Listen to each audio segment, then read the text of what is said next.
Good morning everyone, welcome to our Wednesday reading assembly. We are definitely going to finish the old curiosity shop today. I'm excited to see how it finishes up. But just before we do that, I need to let you into a little secret. I need to give you some information about the phone calls with staff videos.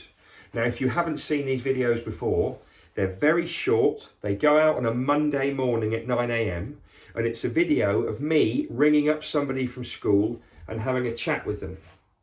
And all you see is I say, hello, and they say, hello. And I say, how are you doing? And they say, oh, okay, thanks. The secret I want to let you into is that when I say to the teacher we're going to have a phone call, I tell them what I want them to say. So I give them a bit of paper before the call and I say, I want you to say these things. So I say to Mr. Watley, please can you say, yeah, I'm really good, thanks. Oh, that's a good idea. Yeah, let's do it. But when he's doing that, he doesn't know what I'm saying. I don't let him hear what I'm saying. So he's saying all these things and he's got no idea what I'm then going to be saying. So then what I do is I edit it all together. I put Mr. Watley's chat and my chat together and it makes a conversation. Now, the reason I'm telling you that is because I think it's funny. It makes me laugh and it actually makes the other teachers laugh. I think it's funny when you watch it for the first time because it turns it into a conversation. But when Mr. Watley sees it for the first time and Mr. Smith sees it, they've got no idea what they're agreeing to. They have got no idea what I'm saying for them to give the answer. I'm telling you that, so next time you watch it, you can work out and your mind can whir a little bit and your imagination can run riot, knowing that I have put the two bits together and I'm the only person who knows how that works until it goes out. And that's one of the reasons we're doing it. It's a bit of fun. The next phone call is with Mrs. Bradbury on Monday in a few sleeps' time. And when you watch that, please remember that she's done all her talking and hasn't seen what I'm going to say. And when you watch it at 9 o'clock, that's the first time that Mrs. Bradbury has seen it all go together. She's got no idea what she's agreeing to. Love it. Okay, we're going to get straight into the book. We're going to have a very quick recap and then we're going to fly through the final pages. Let's do this. Okay, let's have a whistle stop through the book so far. That's a really quick look. So we've got Nell and her grandfather. They live in the old curiosity shop. They've got a good friend called Kit who would never let them down. Grandfather is a gambler, uses his money to try and win more and eventually loses all of his money. And because of that, Quilp, who has been lending him the money, Quilp says, I'm going to have your shop. And unfortunately, Nell can't save the shop, can't really save her grandfather's troubles. So Quilp and Brass take over. Nell and her grandfather decide to run away. And just before she goes, she gives her little bird to Kit to look after. They travel through the countryside. They meet some crooks, some bad men. They try to escape from those men and they manage to. Unfortunately, they meet a schoolmaster who's had some sadness in his life and they manage to stay with him.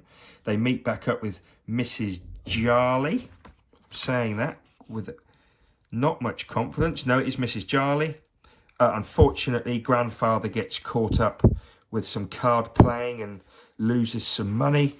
And then that night he tries to steal more and Nell realises that his addiction has come back. So they decide to move on again. We then go back to the old curiosity shop and meet Quilp, who is beginning to dislike Kit more and more. Quilp takes on a new man in the shop called Dick Swiveller. And Swiveller's a confident, charming man. And Quilp wants rid of Kit. almost suggests he wants him to be, well, killed possibly. Anyway, eventually Nell and grandfather make their way back to the town, which is less beautiful and peaceful, but then they bump into the schoolmaster again. And here we pick up the story. Fortune might have refused to bless her grandfather's gaming table, but it smiled on Nell that day. The schoolmaster was on his way to a new job in a nearby village. Confident that he could find work for Nell, he suggested that she and her grandfather should come along with him to make a fresh start. After a few days recovering, Nell could travel again. One fine, clear autumn morning, the three travellers arrived in the village which was to become their home. True to his word, the schoolmaster secured for Nell the job of looking after the church, and she immediately set about turning a tumble-down cottage at the church gates into a cosy home. The villagers soon grew fond of this frail little girl who'd been so exhausted by her trials.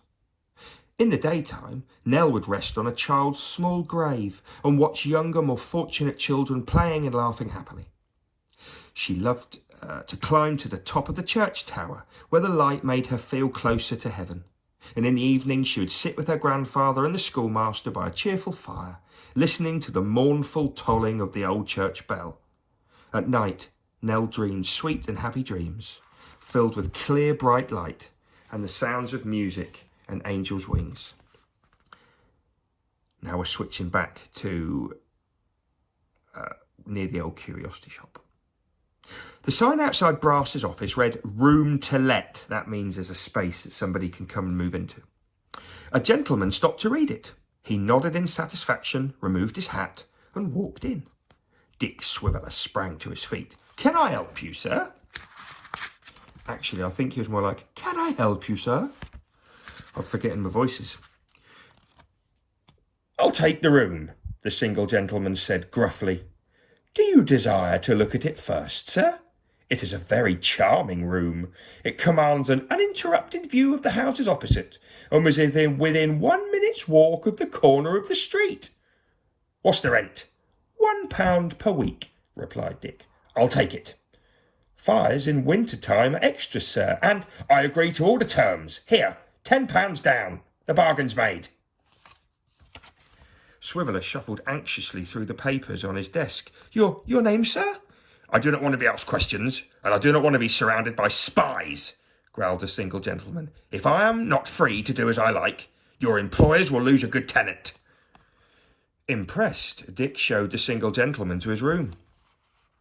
As the days passed, Dick marvelled at the strange comings and goings of the new tenant.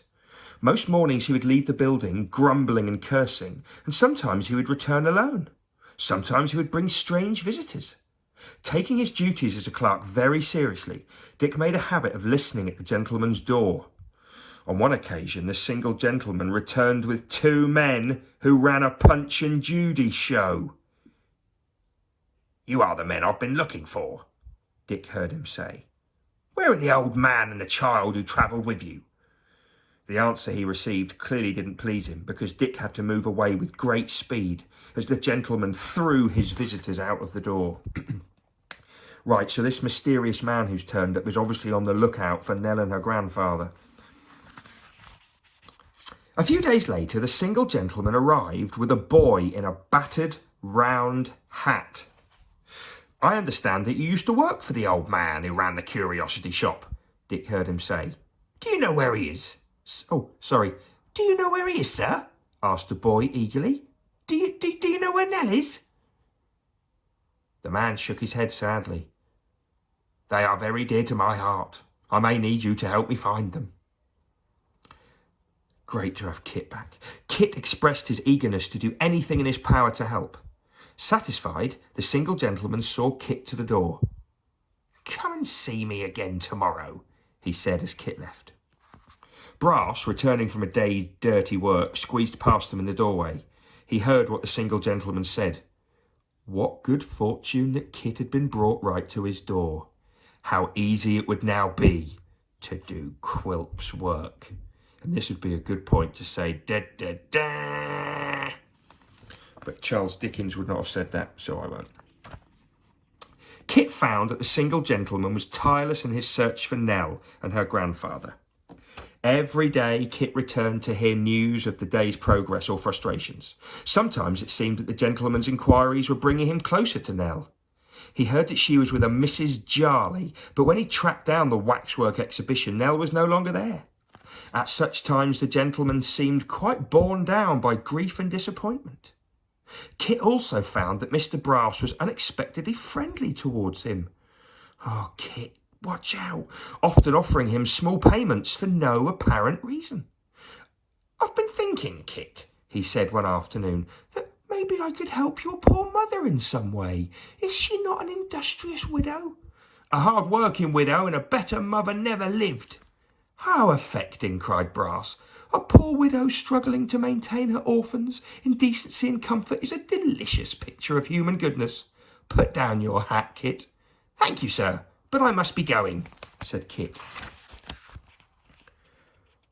"Put it down while you stay at any rate," said Brass, taking it from him.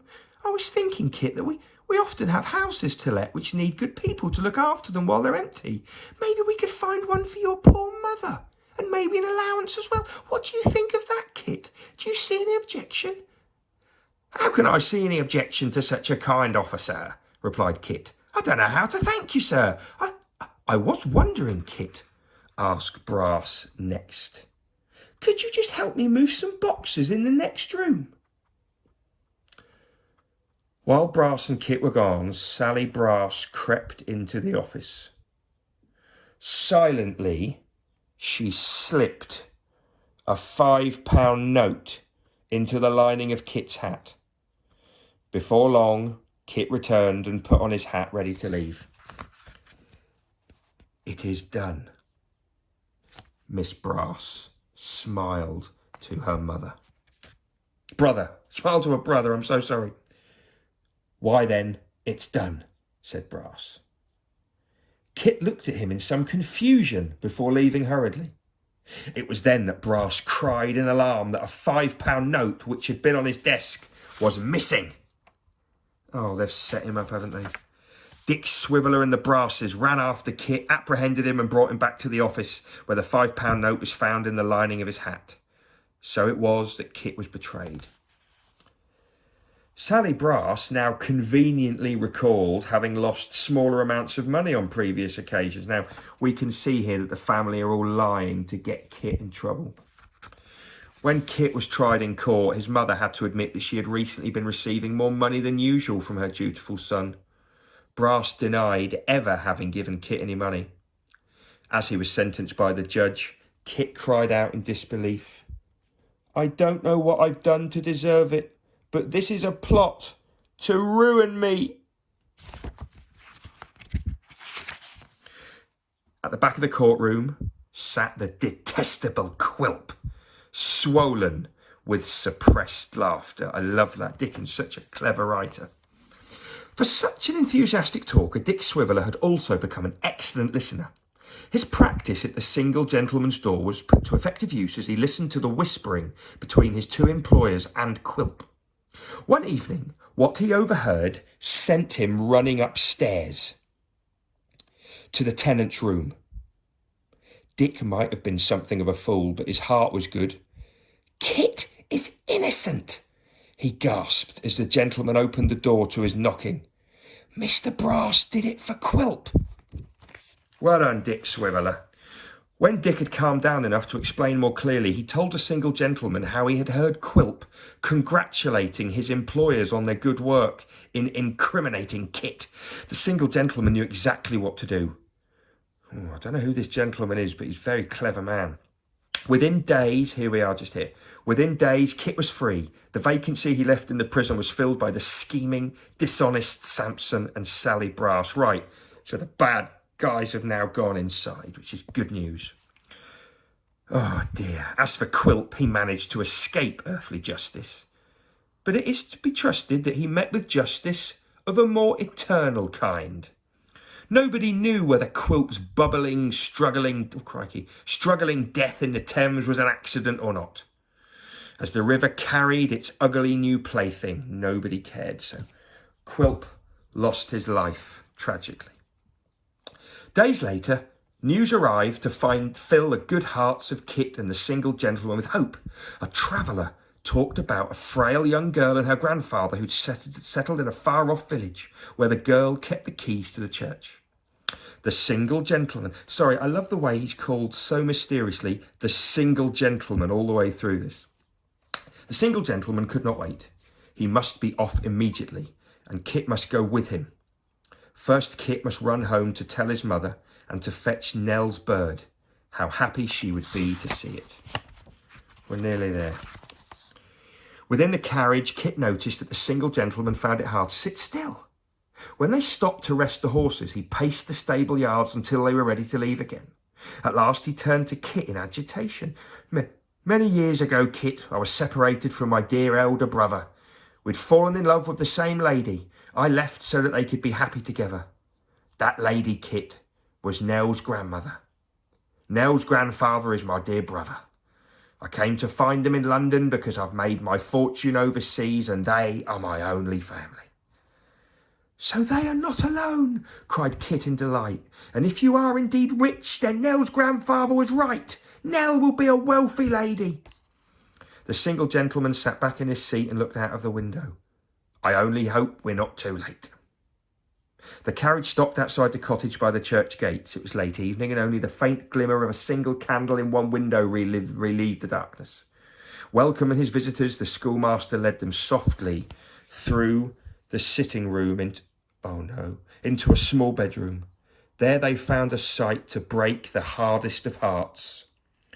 In the dull red glow of a wood fire, Nell's grandfather sat, stooped and rocking to and fro beside a bed. He addressed the still figure on the bed. Why are you lying so still, little Nell? He asked. Master, whispered Kit. The old man turned sharply towards the visitors. Shh, he commanded. I can hear her calling. Can't you hear her voice? No cheek was free from tears. There before her grieving grandfather lay Nell, now so calm, so free from pain or anguish. She had a peaceful death, the schoolmaster told them. As she left us, she said she heard sweet music in the air. Oh my goodness me, I didn't see this coming. Oh man. Well, sorry, just a moment. We did talk at school a lot about Dickens' stories kind of going up and down with grief and happiness, and I did not see this coming. Nobody could wish to call her back to her hard life now, whispered the single gentleman, not even her heartbroken grandfather. The single gentleman made arrangements to look after his elder brother for as long as necessary, but grief simply added to the confusion in Nell's grandfather's mind. He neither understood nor cared that his brother had returned. Every day he went to Nell's grave to wait for her. It was there a few months later that his body was found, lying cold upon the stone. Oh my goodness me. I should have read this last bit before. This is a tricky end, isn't it?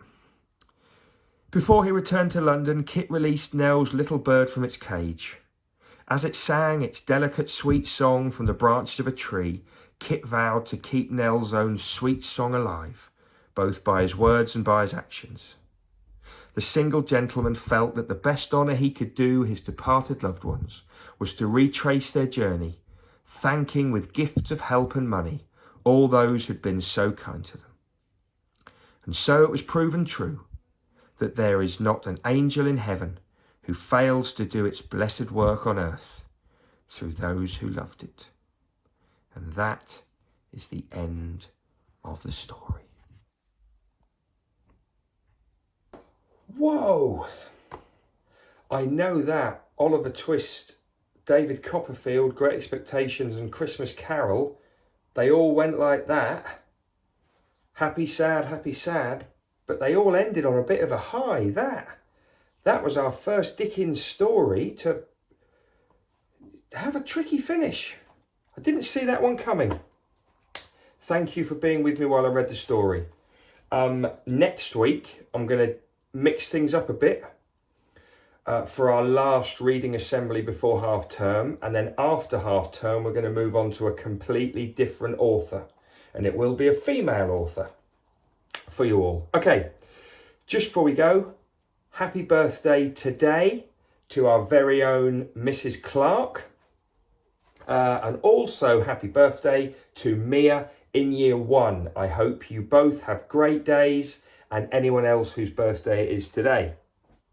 Also, Stukeley shout out to Bo and Lex, brothers and great readers. Lex has just passed his 1,000,000 words in AR, and Bo's just got his independent reader. So well done, boys, on great reading. I'm going to leave you now. You'll have a chance to see some of the phone call videos right now. It will be at the end of this video. In fact, you'll get to see Mr. Smith's first phone call and then what happened after it. Tomorrow, it's singing assembly. It's the second part of our Stukeley song. It's great. It's going to be great. Get listening, get singing. See you.